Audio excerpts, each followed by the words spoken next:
चंद्रपूर जिल्ह्यातील राजुरा तहसील कार्यालयात आज एका इसमाने बैलावर बसून प्रवेश केल्याची घटना समोर आली। तहसील कार्यालयात प्रवेश केलेल्या या इसमाने कर्जमाफी झालीच पाहिजे अशा घोषणा दिल्या।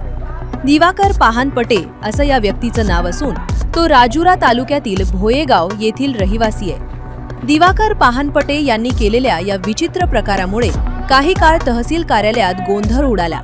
हा सोशल मीडियात व्हिडिओ व्हायरल झालाय। साहेबाच्या रूम मध्ये घेऊन जा, साहेबाच्या रूम मध्ये घेऊन जा।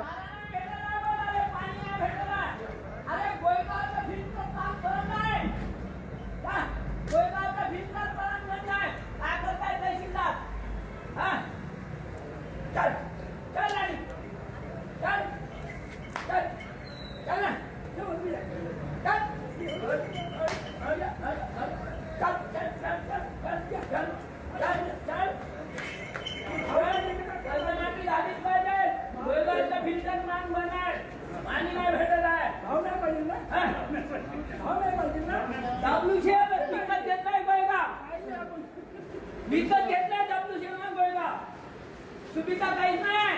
शाळेला कंपाऊंड नाही साधं, शाळेला कंपाऊंड नाही साधं। एखादा बैल पुण्या मात्र गेला तर मेलं तर काय करत? तहसीलदार काय करत आहे? काय रेल्वेसाठी पाणी माया वावरायचे काय करत आहे? रिपोर्ट आहे 15 वर्षापासून। येऊ दे सोबत सातची पोलीस स्टेशनले आता पोलीस स्टेशन मध्ये जाऊन